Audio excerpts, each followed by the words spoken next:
मी त्याच्यामध्ये मागही माणिकरावांना सांगितलं की शेतकऱ्यांच्या बाबतीमध्ये असं वक्तव्य होता कामा नये। त्याच्यामध्ये आता शेवटी तो आपला बळीराजा आहे, तो लाखाचा पोशिंदा आहे। त्याच्यामध्ये सगळ्याच गोष्टी आता आम्हालाही माहिती, आम्ही पण शेतकरी आहोत, परंतु काही गोष्टी बोलून कशाला दाखवायच्या, मनात ठेवायच्या। त्यांना अजून सवय नाही मनात ठेवायची, त्याच्यामुळे असलं होतं। महागात पडतं दादा हे, फार महाग, आता मला जास्त महागात पडतं। मधल्या काळामध्ये ते मला 2-3 महिन्यापूर्वी भेटायला आलेले होते। त्यांची तिथं अजिबात त्या बाबतीमध्ये कामं होत नव्हती। त्याच्यामध्ये मी तिथल्या काही वरिष्ठांची, मुख्यमंत्र्यांशी वगैरे बोललेलो होतो। त्याच्यात अस्वस्थता होती, ही गोष्ट खरी आहे। मी पण आज सकाळी, मी 2 दिवस आजारी होतो, आज सकाळीच मी हा कार्यक्रमाला पहिला आलोय।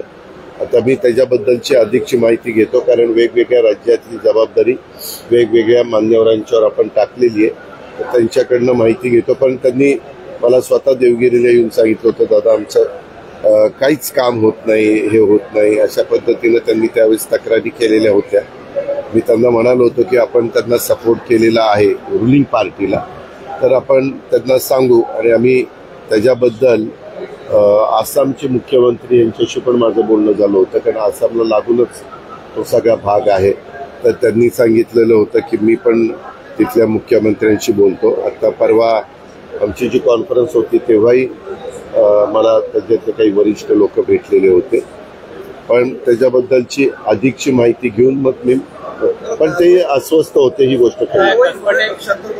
अरे बाबा, ज्यावेळेस साथीच्या साथी जातात त्यावेळेस पक्षांतर बंदी कशी होईल? त्याच्यामध्ये 2/3 वगैरे त्याच्यात काही नियम आहे, त्याच्याबद्दल आम्ही चर्चा करू, कारण शेवटी सगळ्यांनी मिळून असे निर्णय घ्यायचे। मंत्र्यांच्या वक्तव्यावर टीका होते आणि रोहित पवारांनी म्हणले की त्यांनी राजीनामा द्यायला पाहिजे, फक्त कोर्ट बदलतात, कोर्टवर नजर आहे दादा। मी त्याच्यामध्ये मागही माणिकरावांना सांगितलं की शेतकऱ्यांच्या बाबतीमध्ये असं वक्तव्य होता कामा नये। त्याच्यामध्ये आता शेवटी तो आपला बळीराजा आहे, तो लाखाचा पोशिंदा आहे। त्याच्यामध्ये सगळ्याच गोष्टी आता आम्हालाही माहिती, आम्ही पण शेतकरी आहोत, परंतु काही गोष्टी बोलून कशाला दाखवायच्या, मनात ठेवायच्या। त्यांना अजून सवय नाही मनात ठेवायची, त्याच्यामुळे असलं होतं। महागात पडतं दादा हे, फार महाग, आता मला जास्त महागात पडतं।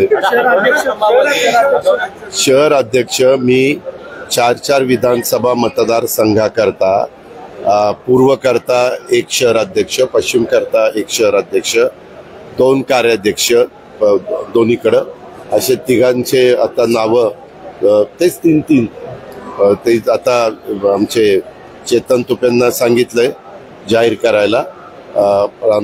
प्रांताध्यक्षांच्याकडनं पत्रही नेमणुकींची आणलेली आहे।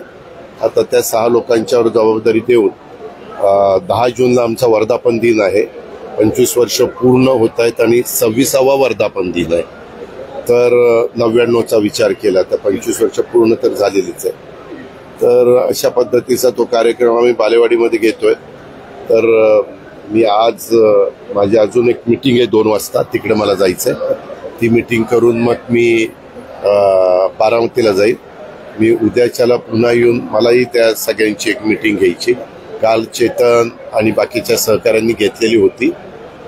आता ह्या पदाधिकारी नेमल्यानंतर सभासद नोंदणी, स्थानिक स्वराज्य संस्था वगैरे ह्या सगळ्या गोष्टी, त्यांच्या खालच्या आता खालची टीम, अशा सगळ्या गोष्टी आम्ही करू। राज्यामध्ये महिलांवर होणाऱ्या अत्याचाराच्या संख्या घटना वाढत आहेत।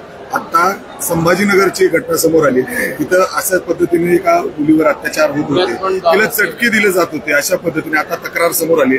आताची घटना, मला तमाम आमच्या लाडक्या बहिणींना, महिला वर्गाला सांगायचंय की ह्या गोष्टी आपण नियम कायदे बरेचसे महिलांच्या बाजूने केलेले आहेत, पण त्या बाबतीतल्या तक्रारी केल्याशिवाय, आता तुम्हाला सांगतो, कोल्हापूरमध्ये एका महिलेला साखळदंडाने केलं, कुलूप घातलेलं होतं। ते जरा 4 लोकांनी सांगितलं की लगेच पोलिसांनी तिथं छापा टाकला, ते त्यांना तिला सोडलं। परंतु त्यांच्या घरच्यांचं असं माझी माहिती आहे की ते थोडंसं त्यांची परिस्थिती मानसिक ही चांगली नव्हती आणि त्याच्यामुळे त्यांनी केलं होतं। पण ते आता मग मानसिक चांगली नसेल तर मनोरुग्णाचं हॉस्पिटल असतं, तिथं टाकायचं। त्याच्याबद्दलच्या पुढच्या सगळ्या गोष्टी तपास यंत्रणेला करायला सांगितलेलं आहे, त्याच्यातून जे काही पुढची योग्य ती काळजी आणि खबरदारी घेणं गरजेचं आहे आणि ज्यांनी हे चुकीचं केलेलं आहे त्यांच्यावर पण पुढची कारवाई केली जाईल. सोशल मीडियाच्या भाऊ गर्दीत विश्वासार्हतेने चकाकणारे नाव म्हणजे लेट्सअप मराठी. सगळ्यांना, सगळ्या नागरिकांना ती स्पीच, ती लेट्सअप वरील मुलाखती म्हणजे विचारांचा खजिना. त्यानंतरच्या निवडणुकीमध्ये मला सोडून गेले. बातम्या केवळ वस्तुस्थिती सांगणाऱ्या, न प्रोपगंडा, फक्त जनतेचा अजेंडा.